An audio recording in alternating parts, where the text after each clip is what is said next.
COVID surge and is yet to recover. Furthermore, there were supply disruptions during the quarter that has impacted export shipments. On the raw materials front, we continue to witness cost pressures on account of global inflation with additional challenge due to supply chain constraints and logistics. This moderated our profitability performance and margins on a year-on-year basis. However, despite the ongoing challenges, on a sequential basis, our margins have remained in the stable range. Gross margin stood at around 41% and EBITDA margin stood at 15.8% in quarter 3.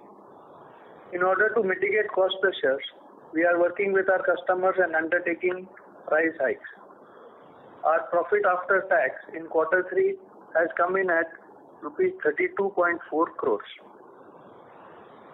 Coming now to some key business updates, we are happy to share that we have acquired 62% stake of Holland Aromatics, a leading fragrance company in the Netherlands. The balance 38% will be acquired in 2 tranches, 19% each, over the next 2 years.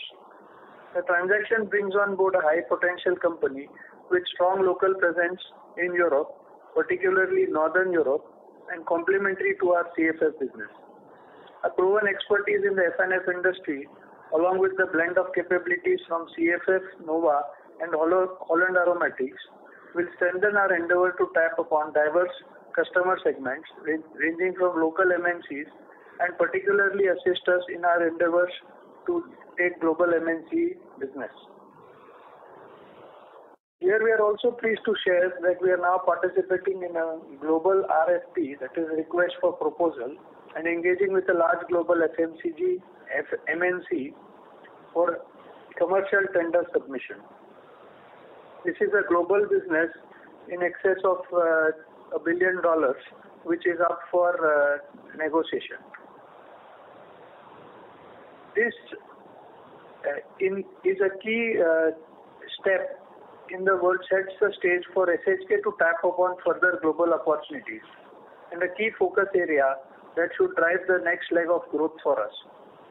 In another key development during the quarter, the board has approved the acquisition of 100% stake of New Taste Food and Drink Labs.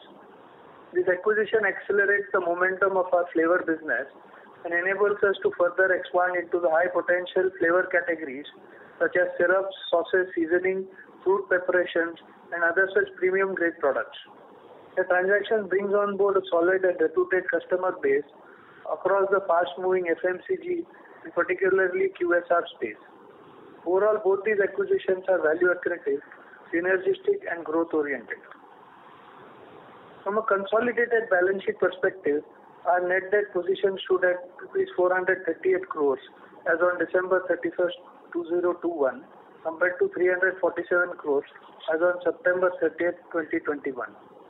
The increase in debt was primarily due to higher working capital in the current inflationary environment.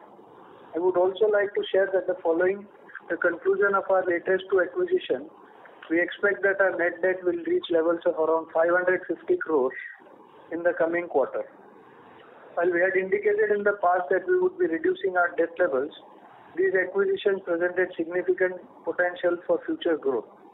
Both acquisitions are highly growth-oriented and as such rare in our globally competitive and highly consolidated industry. They align and fit perfectly with our vision of emerging as a notable player, particularly with global MNCs. Having said that, we have historically been conservative on that, and we would continue our endeavor to reduce debt from the next quarter onwards. To conclude, the Omicron variant impacting discretionary spending to some extent, we witnessed moderate growth in December and January. However, we are operationally in a strong position, seeing healthy wins across the markets, and our strategic initiatives and participation in global RFP should result in positive growth momentum over the next few fiscals. Overall, we are confident on driving growth should enable us to report healthy performance going forward. I would request the moderator to open the forum for any questions or suggestions. Thank you very much. We will now begin the question and answer session. Anyone who wishes to ask a question may press star and one on the touchtone telephone. If you wish to remove yourself from the question queue, you may press star and two. Participants are requested to use handsets while asking a question. Anyone who would like to ask a question, please press star and one at this time. Ladies and gentlemen, we will wait for a moment while the question queue assembles.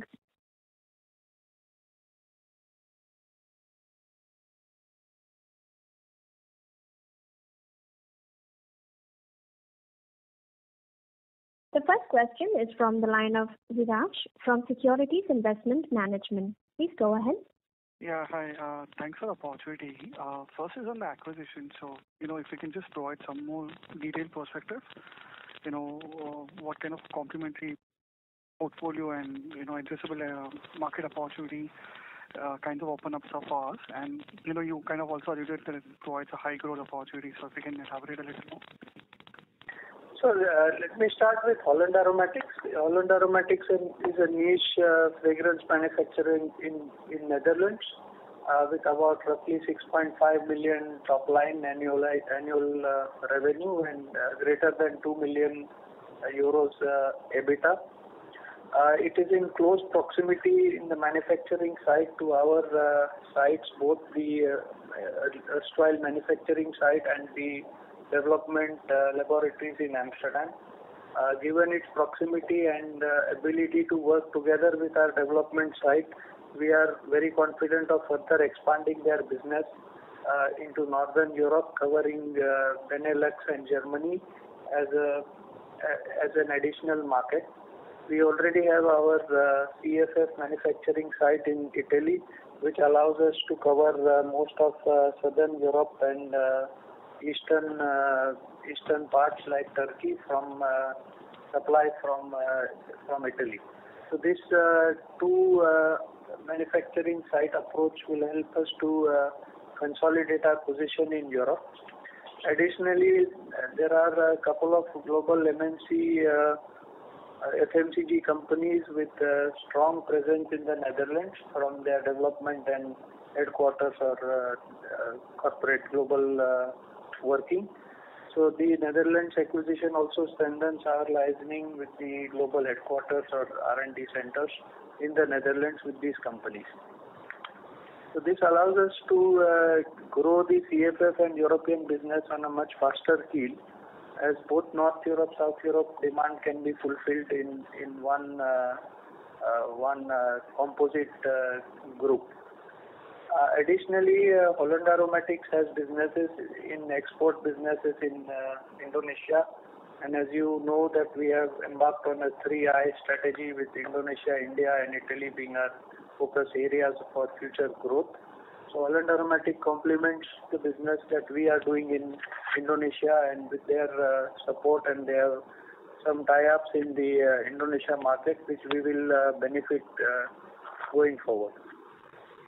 As to the second acquisition, which is New Taste. New Taste is in the space which is traditionally between flavor and FMCG product companies. So, for example, we are making chocolate flavors.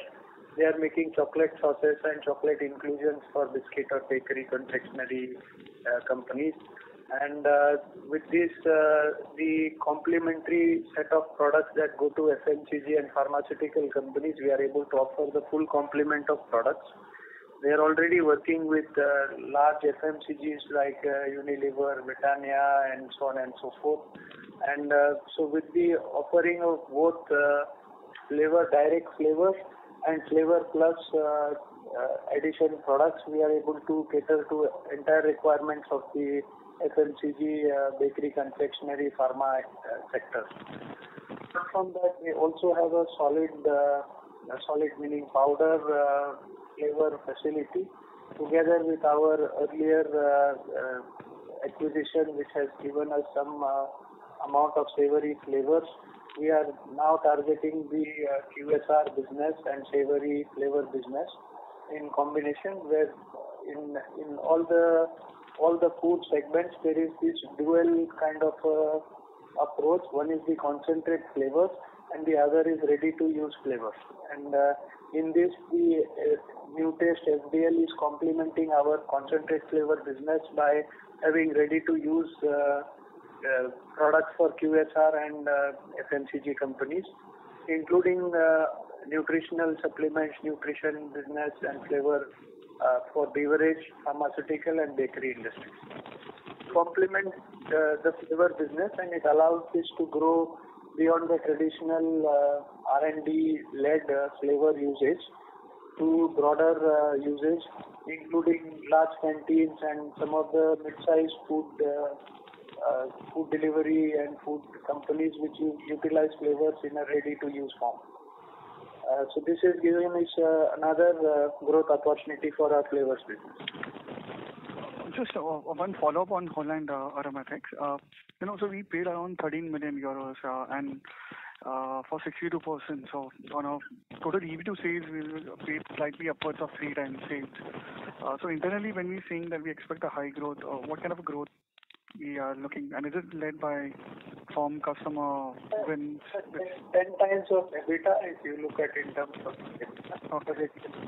That's with high margins. It's a 10 times of EBITDA, and we are very confident to replicate CFF type double-digit growth within Europe. The company has been growing at excess of 10% CAGR in the last 3-4 years, and we will supplement and complement that with our CFF and KEVA technologies to further continue this momentum. Okay. Second question is, with the Holland Aromatics acquisition and the other one as well, you said our overall net debt would be close to 550 crores. So over next 1 to 2 years, do we have any, aspiration, target in terms of, what kind of a debt levels we want to settle down at? Any perspective you can share there? And, we also in the December business update, we talked about paying a 12.5 crores fee for participating in global RFQ. So that's including in the current quarter numbers, or that is which will yet be reflected in Q4? So the 12.5 fee is WIP. It is not yet payable. It is not crystallized. So we are currently in the business discussions, and once the RFP is submitted, we hope to get sufficient business to be able to cover our investments in this tender process plus 3 years business growth.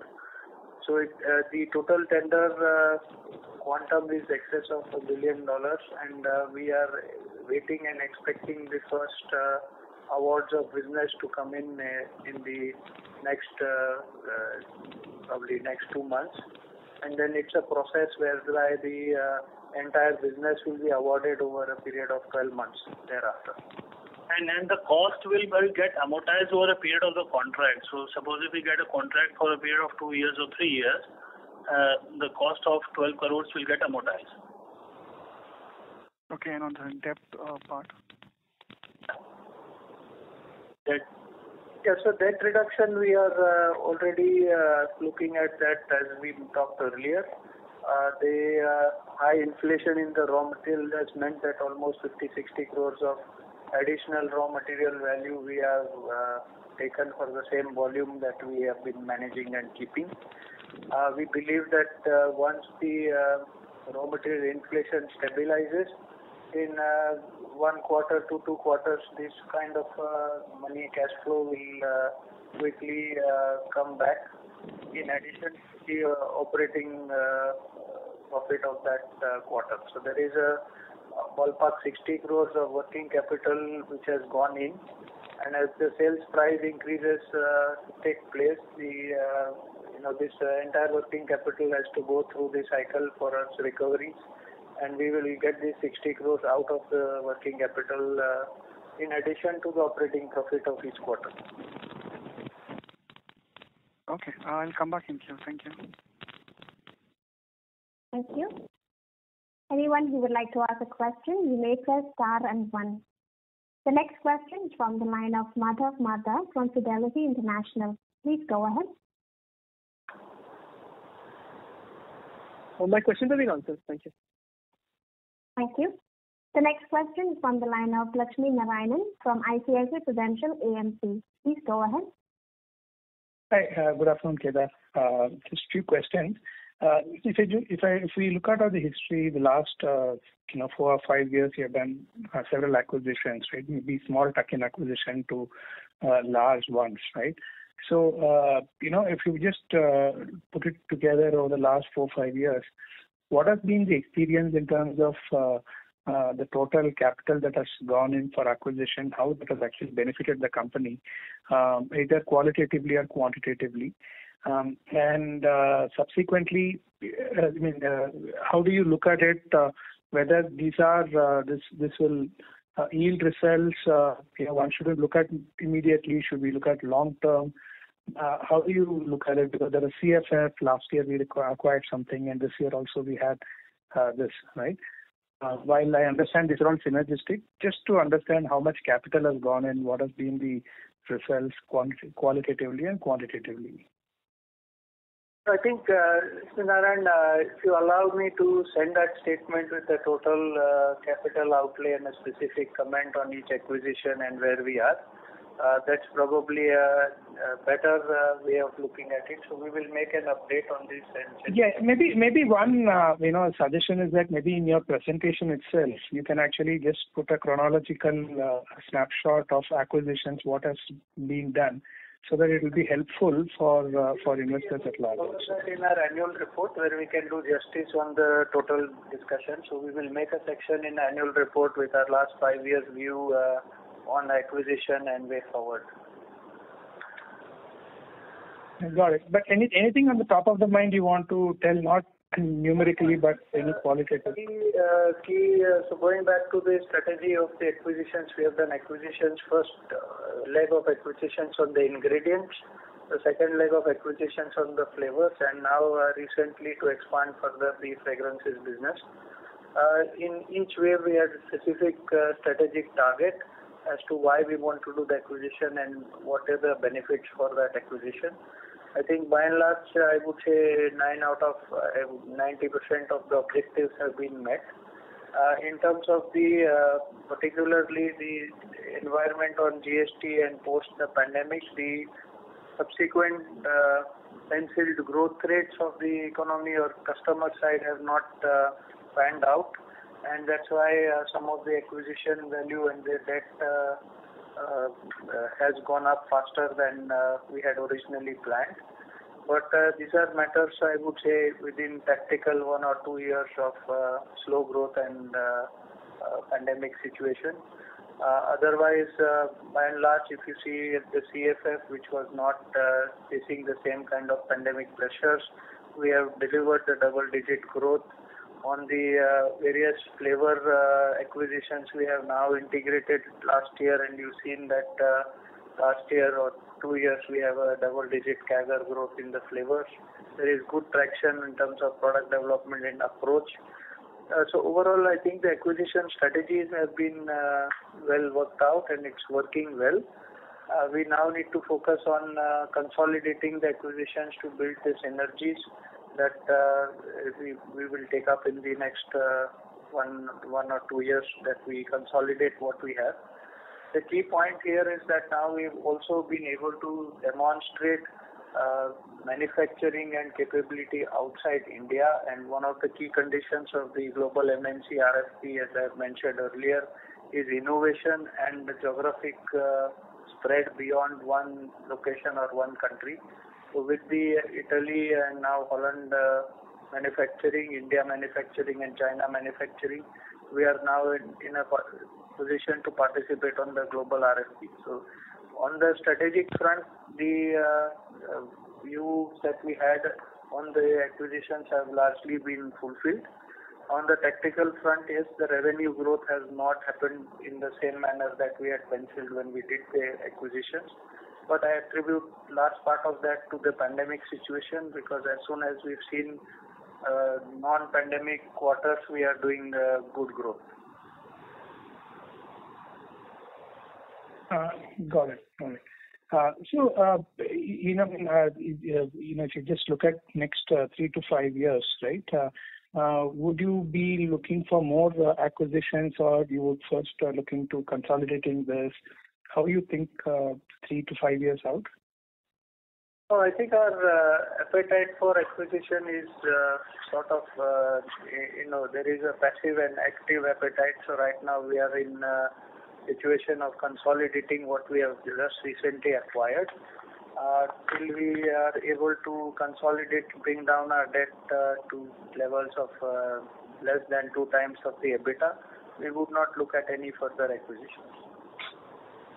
Got it. And in terms of your cost of debt, right, what is your approximate cost of debt? Because on the balance sheet appears to be less than 3.5% or so. I don't know whether my calculation is right, but just yeah, that's right. The cost of debt is somewhere between 3 and 3.5%, because most of the debt is in overseas US dollar or euro denominated debt, and underlying businesses are also generating sales and return on the same currency. Right. And we have been in the last 1-2 years, we have been accelerating on acquisitions. Is it that there is some kind of a change in the landscape, that a lot of assets are coming at good prices, or one is of course your business need, but why a lot of assets are coming up, and how do you think about it? Whether some consolidation is taking place or not? I think the obvious answer that there is a lot of liquidity in the market, and there is a strong consolidation, wave of consolidation, not only from our side but as an industry. All the large players and significant players are on substantial acquisition in the last couple of years. Plus, these mid-sized and smaller businesses have had to deal with the pandemic and effects of the pandemic, which is making it attractive for them to sell their business, or in cases joint venture or otherwise. So there is a situation between sort of two opposing forces: liquidity-driven acquisition plus sort of businesses are willing to make a deal at this time because of the uncertainties. That is why there has been a spate of acquisitions in our industry, and I think in a lot of industries recently. The other flip side, and the reason we needed to participate in this also, is to ensure that we have some of our strategic goals in terms of Europe and further growth on flavors, that we don't fall behind, and there is further consolidation of the industry, that we don't get a chance to participate in the future. So some of the acquisitions we have needed to do, making sure that we have a foot in the door, and we know that there will be a player in the market in different geographies or in different business segments where we need to have our next leg of growth.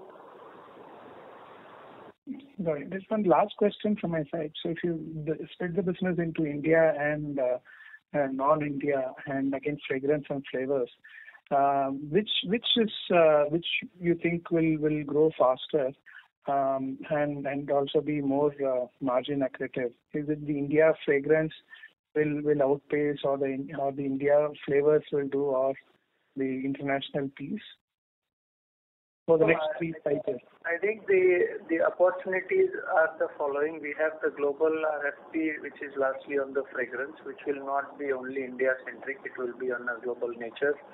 Our acquisitions in Europe are on the mid-size and smaller end of the fragrance customers, so they are the areas which are growing faster in the developed market.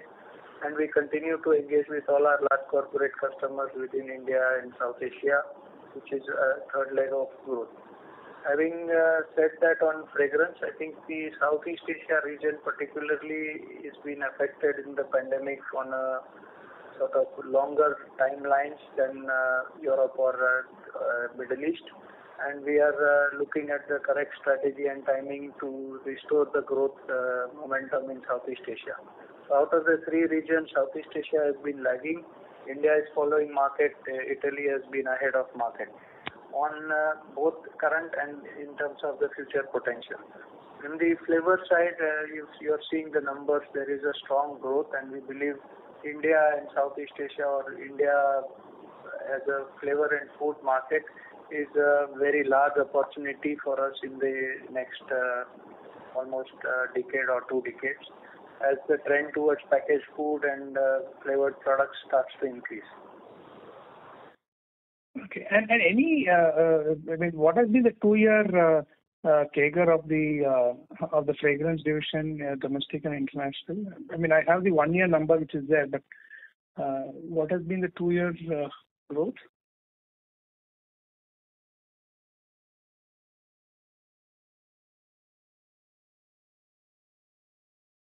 Fragrance?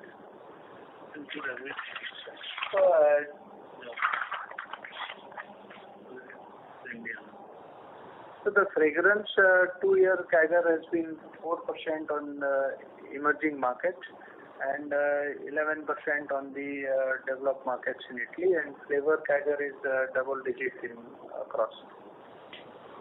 Sorry, you said India is 4%.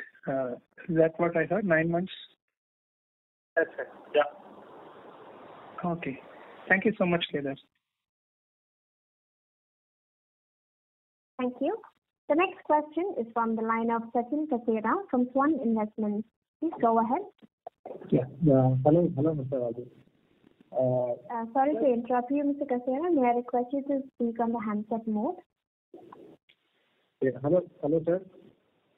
Yeah, hello. Yeah.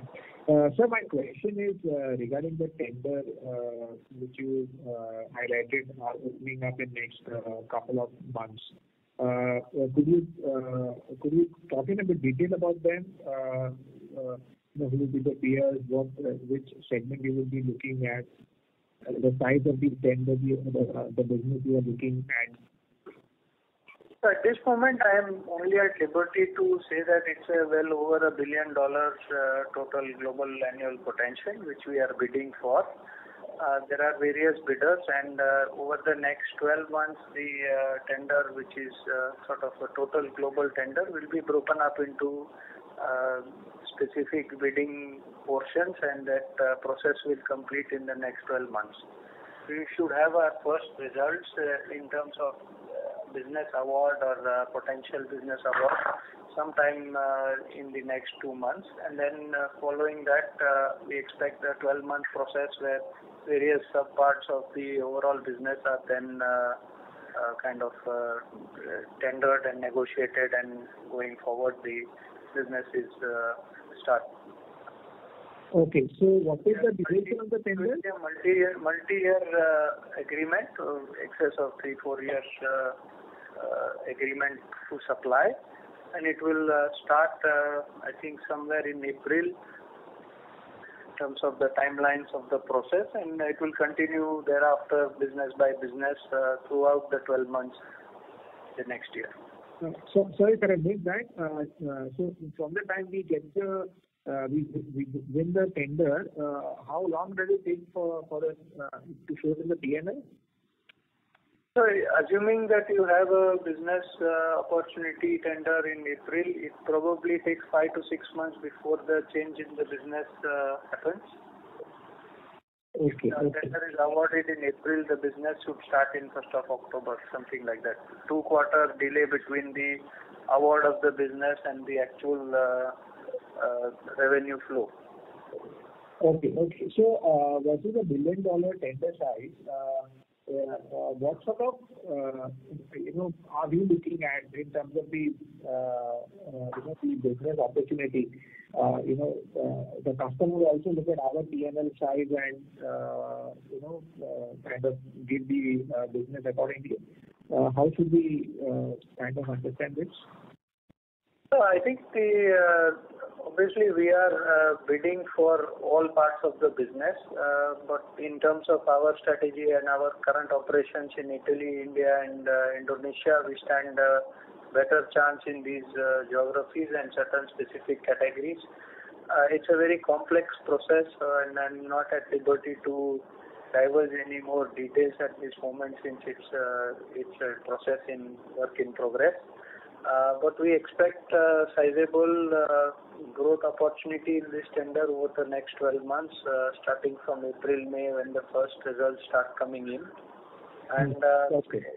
we anticipate that in terms of size of the business, the total size is over $1 billion. But very practically, even if we look at 5% of that business being materialized in reasonable short term, that's something which is exciting for us to take forward. And sir, $1 billion, just clarifying, will be the annual size of the revenue or it's over time of the contract? No, annual revenue size is more than $1 billion, and we hope to start somewhere with 5 to 7% of that business in the first wave. Okay. And sir, can you please repeat the fragrance industry CAGR, 2-year CAGR, which is just mentioned to the other participants, for the Indonesia, India, and Europe market?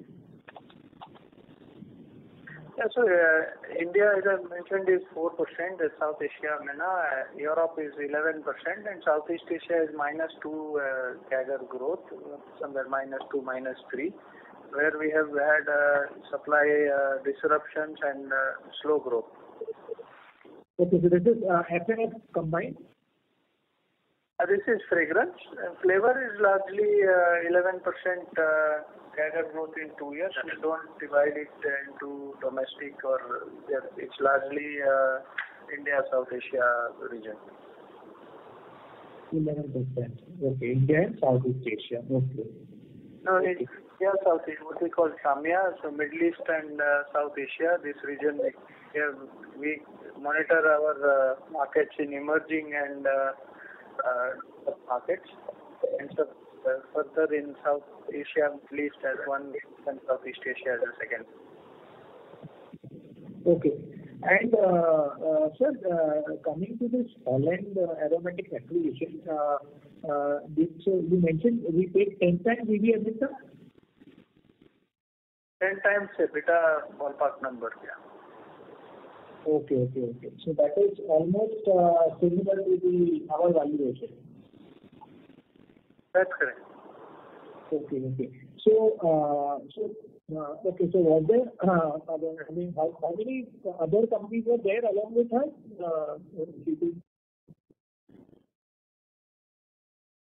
In terms of? In terms of bidding for the asset, were there any other companies? Sorry. I don't have full information on that, so I don't want to speculate. Okay. Okay, fine, sir. We will come back in the queue. Thanks. Thank you. The next question is from the line of Bharat Sheth from Quest Investment Advisors. Please go ahead. Hi, Kedar. Good afternoon, and thanks for the opportunity. Kedar, first, all the questions have been answered. One question, recently that Swiss company which acquired 10% stakes in our company, which is, of course, we are already working with them. So with that, their acquisition, do you think it can open up more doors for us, our company, to do business with them? So we are already, within the fragrance and flavor industry, customers and competitors and suppliers, it's a common pool. We buy from all our competitors. Competitors buy from us various ingredients, and we compete on the final formulation and composite business of the FMCG. So there is always a buy and sell relationship within the industry with many people. With this 10%, really it's just I would say industry insiders thumbs up on our strategy and growth potential. And we are already discussing and working with Munich on various initiatives as a normal business development, and I think this may open up some further initiatives on that front. I just want to stress that we are an independent company in the industry. We have no tie-up with Munich or anybody else, and we continue to remain independent and operate our own strategy in the future. Okay. And this Indian acquisition, how that big, what is the size of that company? and that how much really with the complementary products, and so cross-selling opportunity is there for us? So there about this year revenue should be 30 crores ballpark. It's estimated between 30 and 40 crores they will end up depending on the pandemic scenario. If it's eased up, maybe the revenues will pick up. But we expect somewhere between 30 and 35 crore of revenue annualized basis. And that adds nicely to our own meaning 120 crore annualized basis revenue. And their EBIT, any color on their EBITDA margin? So I think their EBITDA margins are lower. As I mentioned, we are in the concentrated flavor business. They are more in the ready-to-use business. Their EBITDA margins are in the 7 to 8% range. But that is on a much larger volume, more linked to commodities and QSR and direct-to-consumer usage, and also with the FMCG customers. So they are sort of in between step, and the concentrated flavor is converted into either a chocolate sauce or a chocolate inclusion or a spicy sauce. And those are then included by the FMCG or kitchens or direct-to-consumer product companies. So it's a step down from our concentrate flavors into a ready-to-use flavor market. So it's much higher volume from a volume point of view, but most of it is commodity trading, and value addition comes from the flavor and nutraceutical elements. Okay. So any cross-selling opportunity, some of our customers may not be common, and that can open. There are good complementary set of FMCG and clients, and certain segments which are not our current clients like QSR and common kitchens, canteens, things like this, which are not using direct flavors but using ready-to-use flavor mixes. So their business is a straight add-on business in terms of our approach to the client. The large clients, if they have a full-fledged R&D, are often buying concentrated flavors, but the mid-sized and the sort of kitchen, canteens, QSR, fast food chains, they are interested to buy ready-to-use flavor products. You've seen, for example, Peri Peri and all the fast food chains have their mixes on top of their product, and all these are QSR products which this company also makes. So it's a very good direct approach to customer segment which we don't have, and a complementary product mix to the customers that are common. Okay.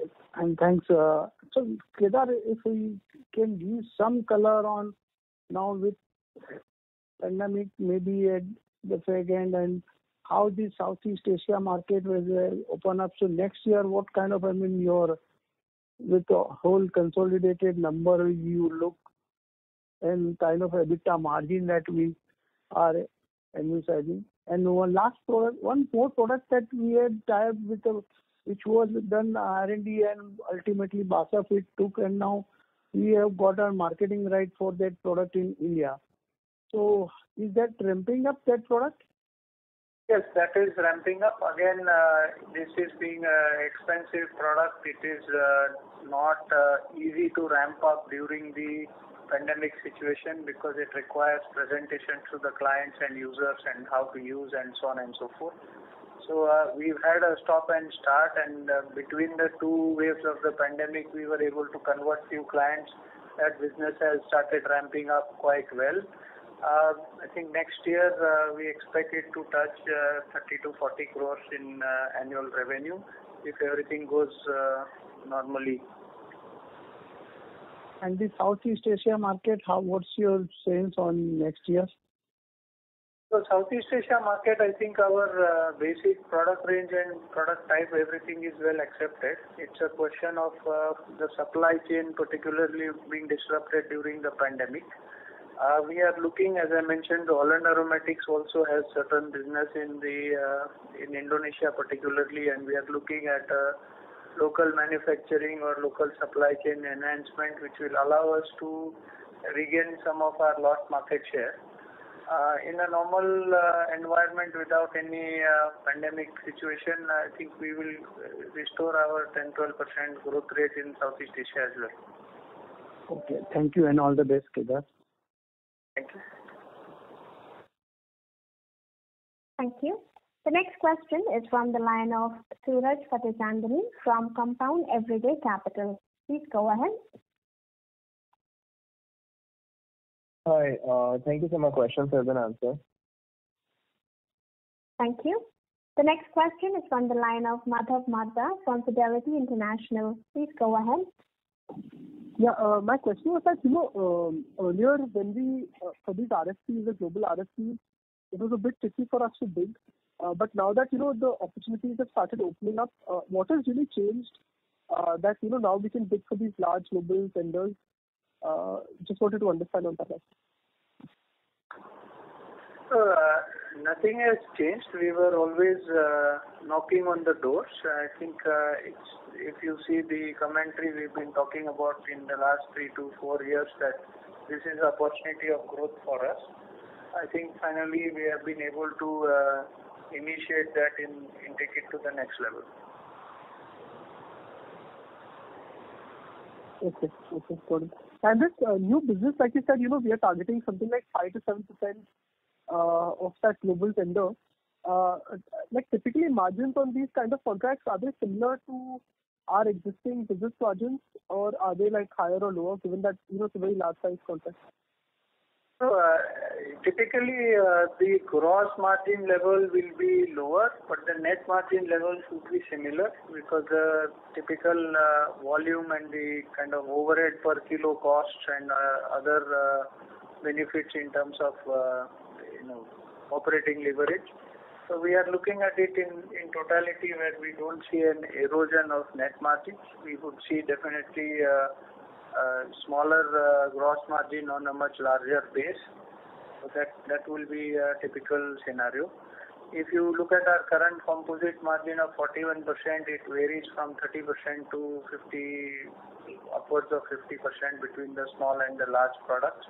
And with the size of the global business, we probably look at somewhere around the 25% gross margin level. It will have to be product by product, country and specific discussion, but yes, it will be on the lower end of our gross margin level, but there will be much larger volumes of business with the shorter lead times and shorter inventory cycles. So we anticipate that is a different kind of business. So it's 25% gross margins, and EBITDA margins are like 15-16%, or they're a bit lower? Yes, I think the operating cost, and it really depends. We have no color on exactly how much business, which business we will get. But assuming we get an average, cross section of small and big businesses, we will be in a ballpark 25% gross margin and 15% plus EBITDA margin. Then it depends on the synergies with the rest of the business. If it is similar in the common raw materials, things like this, then we will have a further benefit in the EBITDA margins. Good. And last question is, everyone has been facing the issue around raw material inflation. Do you think Q4 will be able to pass through most of it, or it's going to impact the last more into Q1 of next fiscal? I think there is not that raw material inflation is static. It's a dynamic thing. There is continuous pressure even in this quarter and as we speak. So we've been able to pass on some of it to the clients. Some of that we are managing through the inventory management and inventory stocking that we have done. I don't have a specific timeline in terms of when the inflation will stop or how things will pan out in the future. As of now, we see the first quarter, January, March, we should be in similar gross margin as the quarter 3. That's our target, and we will continue to push selling prices in line with the cost price increases and manage to hold our gross margin at these levels. However, if there is another bout of high inflation, it may not be possible to maintain the gross margins. We will come back in our business updates. Understood. Thank you, sir. Thank you. The next question is on the line of Vipul Shah from Vipul Wave Equity. Please go ahead. Hi, Kedar. Just wanted to understand from your perspective. First of all, congratulations on this really brave step of, considering bidding for this huge opportunity which Kelkar is looking at, SH Kelkar is looking at. So apart from the fee which you have mentioned in your business update earlier, assuming that assuming that our company is in a position to bag the contract, will there be a specific additional plant requirement to be put up? So how are you looking at the capex for this? So again, as I mentioned, it depends on the nature of business and the final award. The objective and the manner in which we are negotiating that if there is any additional capex, then it would be something that will get amortized over the period of the contract, and we will recover from the contract period. We expect not very large amounts of capex because most of the plant and machinery and the requirements for this are already in place. But in the event they need us to put any dedicated facility in any part of the world or somewhere, any sort of additional capacity for whatever reason, then we will have that paid back through the contract period amortization. So what I understand is that if the contract size is say X amount, it can be catered to from our existing plants. But if it's say beyond X, then we may have to do some capex. And as you said, we will be able to recoup in terms of our IRRs, right? Yeah. Largely in the geographies where we already have a plant or operations, there will not be a capacity constraint. But tomorrow, since this is a global tender and they, let's say, want me to supply 1,000 tons of fragrance in Argentina, then we will have to set up something to manage that supply chain, and we will amortize those costs accordingly through the period of the contract. I believe India, Indonesia and Europe, we have assets on the ground sufficient for no real or large investments. For the other regions, particularly the Americas and Africa, we may require some investment if such a business does arise. But it will be discussed with them at that time from a for capex neutral point of view. All our proposals are based on zero capex basis. So if there is a capex requirement, we will have that as an additional cost to the manufacturing. Thanks for this, and all the best. Thank you. Thank you. The next question is from the line of Nikhil Upadhyay from SIMPL. Please go ahead. Yeah, hi. Good afternoon. Am I audible? Yes, sir, you are audible. Yeah, hi, Kedar. Congrats for this deal where we are bidding. The point which I think this question was raised earlier by a participant, but I just want to have a follow through. Like we've been saying for 3-5 years that we were trying to get in and break into the MNC customers, and we were putting all the efforts. But just to understand, is it like now probably our scale has reached to a level, or our balance sheet strength has reached to a level that we are being invited for such kind of deals, or what exactly has changed that we are able to go and participate in these deals now? That is first.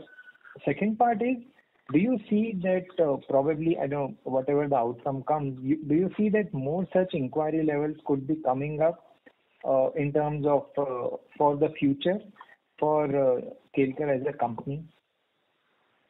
Yes. So to answer your question in two bits, first is that it's a step-by-step development. In 3 years ago, we got a small engagement which we started the business last year, which was a kind of annual potential of 1 crore. So it was sort of test.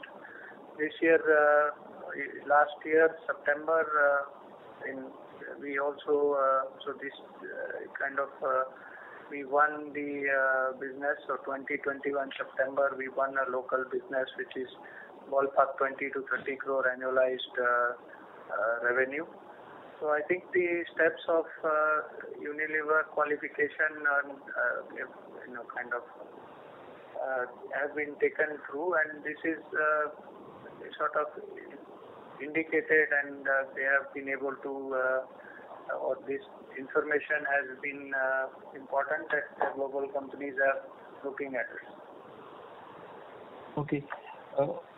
Second part was like when you said consolidation of our acquisitions. One is like streamlining the processes and bringing the cultural and the R&D team on single page.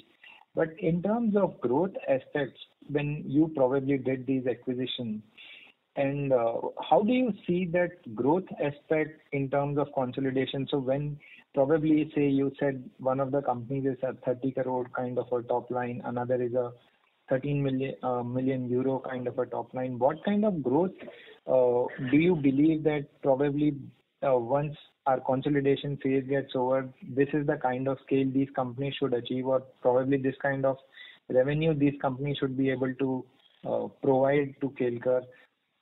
How do you see that growth in terms of the consolidation phase? And secondly, on the margin profile, do you think there is enough opportunity to improve the margins in these companies as well? As a general case, the margins in the European markets are better than in the Asian markets in almost all product categories. So we are adding that additional margin leg to our overall product portfolio.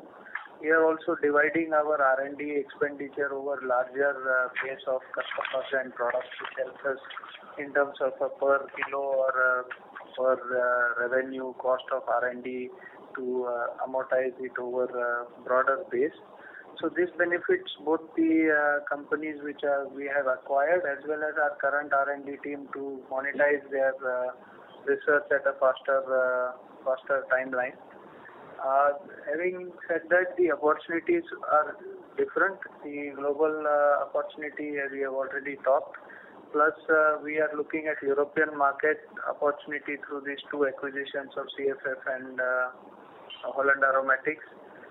We believe that the European market, like most developed markets, has undergone a major transition point in the pandemic, and we will see a spate of new type of products, particularly going direct to customer through the digital platforms, which is the growth leg which CFF is already benefiting from, and we see similar growth in Holland Aromatics, and combining these, we can bring further operating efficiencies and then further grow this mid-size and smaller customer and new brand business in Europe. The other acquisition is in the food space. I think we are at the tip of the iceberg as far as QSR and food space in India is concerned. If I have to pinpoint in terms of revenue growth opportunity, that is the single largest exciting opportunity in terms of potential runway, because we are at this moment 30 crores and the business industry is already 2,000 plus crores and growing at a very fast pace. Okay. Last question, Kedar, if we go back to our previous year's calls, and one of the things was that the company had invested a significant amount in R&D and had created a big pipeline of products, and that is why you had mentioned that probably the R&D cost will remain flat. Or with these acquisitions like CFF and the two acquisitions which we have done, how large does the R&D molecule pipeline or the developed product pipeline become for us? Is it significant enough? They are not innovator companies as far as R&D is concerned. They are more users. So we have added more markets for our R&D molecules in the European market. Okay. Fine. Thanks a lot. Additional R&D cost for us is actually faster monetization of all the products that we have been able to build and continue to build. Okay. Thanks. Thanks, Ram. Thank you. The next question is from the line of Viraj Kacharia from Securities Investment Management. Please go ahead. Yeah, hi. Just two questions. On the the large global tender, the customer, whom are they sourcing from currently? I mean, is it one single supplier or any perspective you can share that? And broadly in terms of approach, post Holland Aromatics acquisition. So if I just want to understand, earlier we're trying to make a similar approach to PFW, a couple of years back, and that didn't kind of fructify what we are thinking. Just trying to understand how different or how differently are we approaching with this acquisition and then the scale up. Right. So the first question on the global tender, currently the global company is buying from multiple vendors. I don't have the full details, but I guess that it's 4 to 5 vendors on a global basis, and they will add a few vendors in the discussion. The main thing is that the vendors need to be approved in terms of quality systems and process, and we are now sort of a qualified vendor to be allowed to be bidding. So that's the first key milestone to get into the FMCG global system. The second question was in terms of acquisition in Netherlands. So we had done the PFW acquisition, which was largely in aroma chemical, and that has helped us to start to build our R&D capability, plus the relocation of that plant into Mahad. Holland Aromatics is now on the formulation fragrance side, so we will be catering to the demands in Europe with a local manufacturing. So the intention is to continue to grow that on a 7 million base, together with the CFF, and our objective is to reach a sort of a top line of 100 million euros in Europe over the years. Okay. Second question is, when you look at ASEAN market for us, so other than Indonesia, which will be the larger markets, and compared to the peak sales we'll be doing that, what will be the current run rate we'll be doing? Just to get a perspective in terms of. So I don't exactly understand your question. I think the ASEAN market is all the countries in ASEAN. They have collectively almost a 400 million population ballpark, and we expect it to be roughly the size of India in terms of opportunity. So the size of the businesses are large. We are relatively small player, but there is a huge upside on the total quantum of business that is happening in the Southeast Asia market or Asian market today. So for us, what will be the annual business we will be doing from ASEAN? At the moment, it's a ballpark $10 million. That's including, obviously including Indonesia and. That's right. Okay, fine. Thank you. Thank you. The next question is from the line of Bharat Sheth from Quest Investment Advisors. Please go ahead. Hi, Kedar, just to take one more perspective of this global tender. When we are bidding, so we may be aware that which region we need to put a capex and how much capex, if at all, is required. So what kind of a ROC target that are we looking while if we go in this business?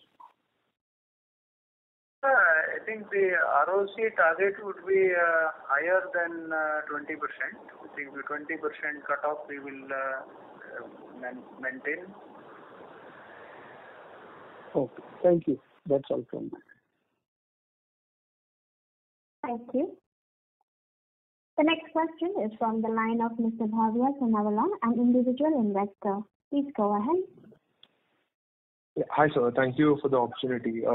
So my question was, are we seeing any inquiries or are we working with any new age brands, who offer direct-to-consumer products, the new fast-growing brands? Are we seeing any inquiries or working with any of them?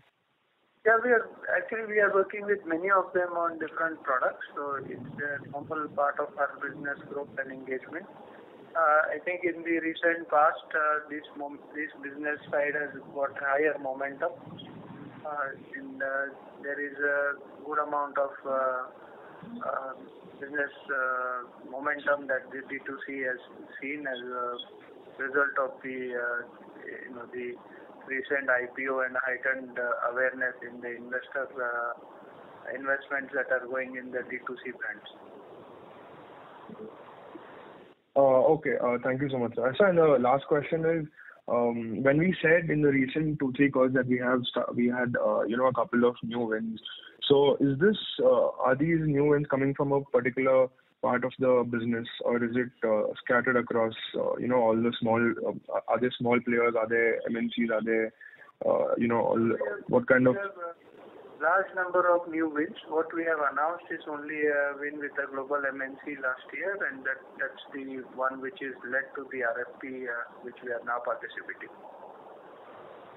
Okay. Thank you so much, sir, and all the best. Thank you.